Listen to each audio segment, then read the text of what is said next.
So, ito siya. Ang laman nito, ang whitening maintenance na siya na Beauty Vault.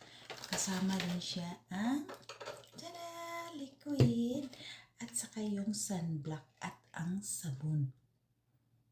Amoy, alam mo, ang sarap ng amoy. Para siyang melon.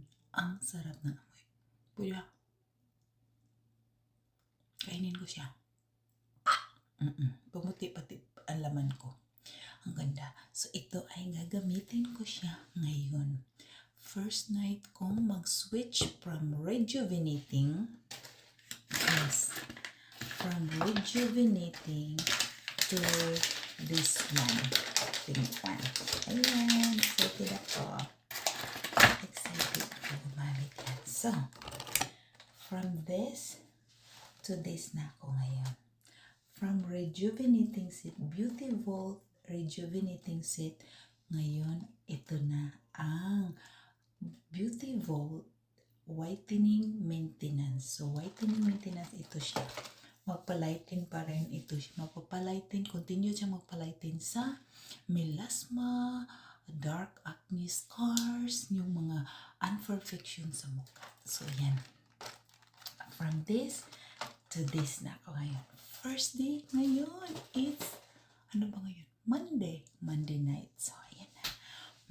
Kanina maghugas na ako, mag-fresh na ako, maghabat ako kasi magbihis ng pajama para manood ng movie hanggat makatulog ako. O, diba? Mag-toothbrush tayo, guys. Kaya kakakain ko lang na boiled egg. Kumain ako ng boiled egg. So, ilagay ko siya dito.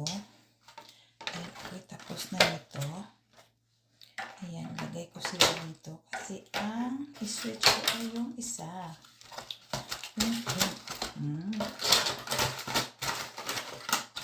Diba, ang ganda?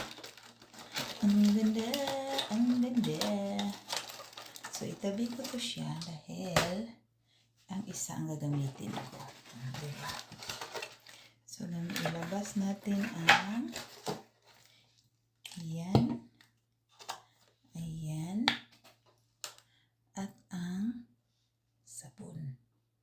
Patayo natin ang sabon. So, ayan.